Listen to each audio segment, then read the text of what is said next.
Olá, caro internauta, você que acessa aí o portal Verdes Mares e o Diário do Nordeste online. Dessa vez estamos aqui de volta para mais um webcast de concursos com o professor Samuel Fonteles, ele que leciona aí a disciplina de Direito Constitucional. Vamos a algumas dúvidas dos internautas e questões da nossa equipe. Professor, a primeira questão é o seguinte: muitas pessoas passam em concurso público e elas não são convocadas, né? E aí, que direito eu tenho e como reivindicar? Bom, pessoal, primeiramente cumpre fazer uma distinção. É possível que você passe no concurso público dentro das vagas estipuladas no edital. Se porventura você está nessa situação privilegiada, segundo a orientação recente do Superior Tribunal de Justiça, você passa a ter direito adquirido a ser chamado. Então, se por exemplo o edital estipular 10 vagas, você está entre os 10, hoje, segundo o entendimento desse tribunal, você possui direito adquirido à sua nomeação. Uma outra situação é você passar fora dessas vagas.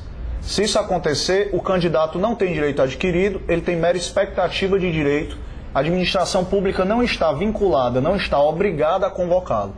Agora, uma prática que provavelmente vai revelar uma tendência é que, diante dessa nova orientação do STJ, as bancas examinadoras, as instituições, elas estão começando agora a não apontar mais o número de vagas, mas apontar um cadastro de reserva, justamente para que isso não subordine a administração pública a nomear eventuais candidatos. Agora, isso que o senhor falou é muito importante. Às vezes o certame ele é lançado, o edital é lançado apenas com cadastro de reserva. E as pessoas têm o receio de realizar a inscrição porque não tem vaga, é apenas cadastro de reserva, é ilusão, é balela.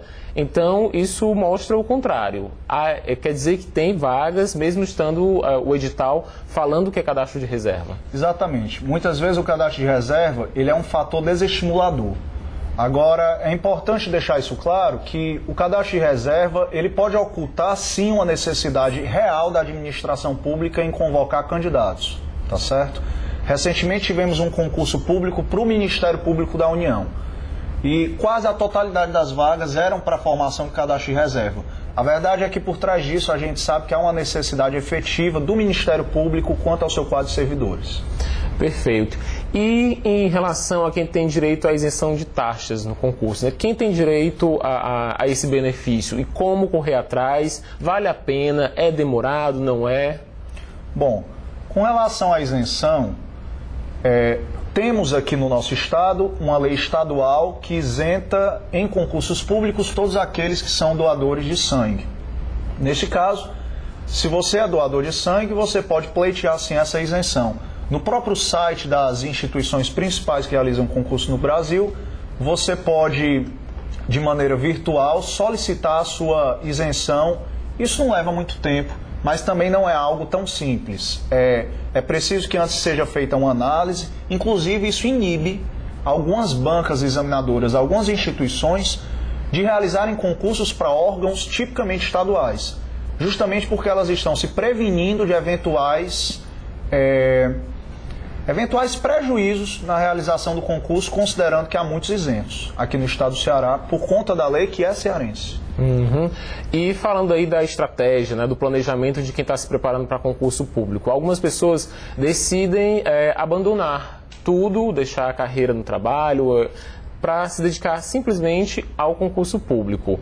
Funciona, há pesquisas, há quem diga que muito tempo livre disponível não funciona, que a maioria das pessoas não consegue administrar seu tempo para poder dedicar-se apenas aos estudos. Como o senhor avalia isso?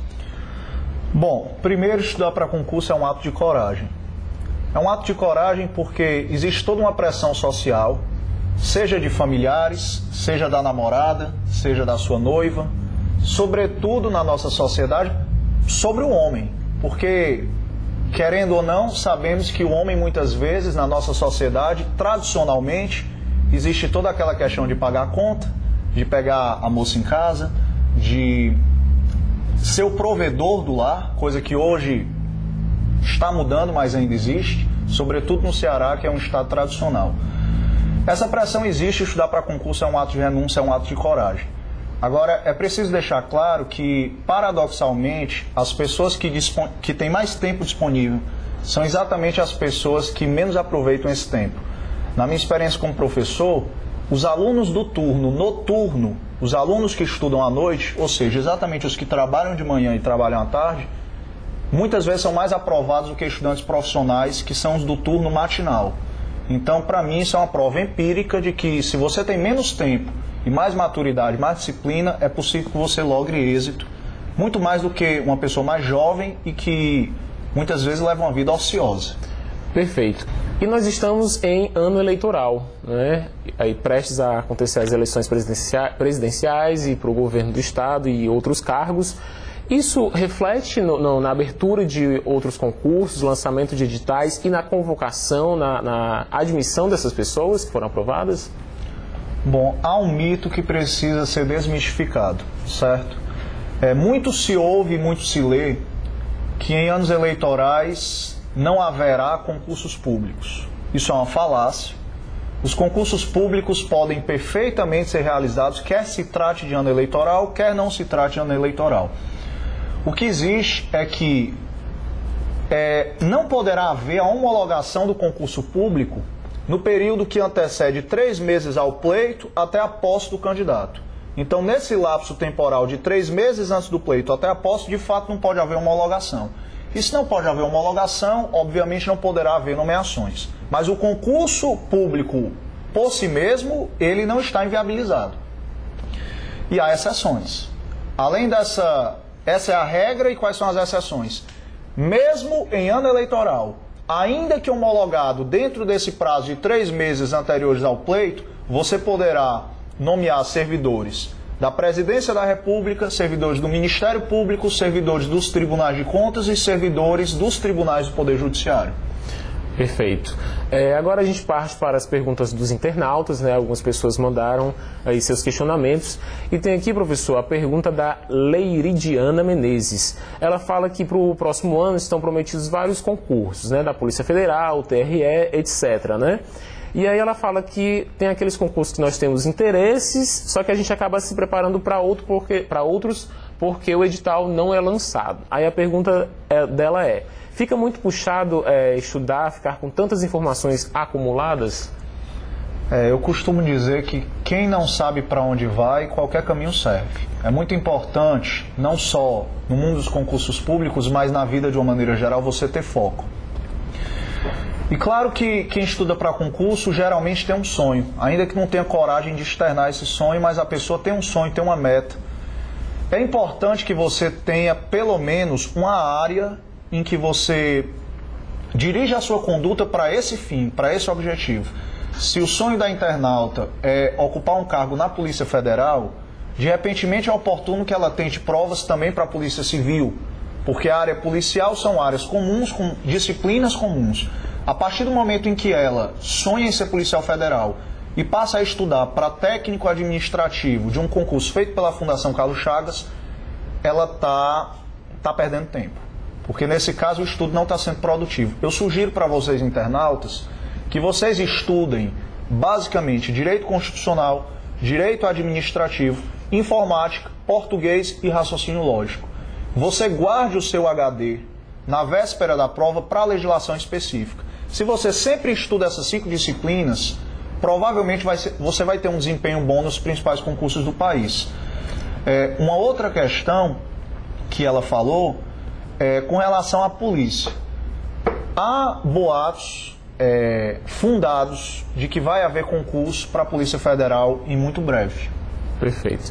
E professor, outra pergunta aqui é da Silmara Santana, né? Não é da Silmara Santana, é da Roseane.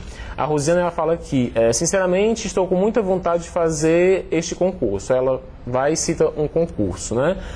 Só que ela está preocupada com a organizadora, né? Ela fala aqui que essa organizadora é mesmo confiável. Então a gente não cita a organizadora para não ter nenhum problema, mas a gente questiona esse fato das pessoas estarem sempre em dúvida quando o edital é lançado por organizadora X ou Y.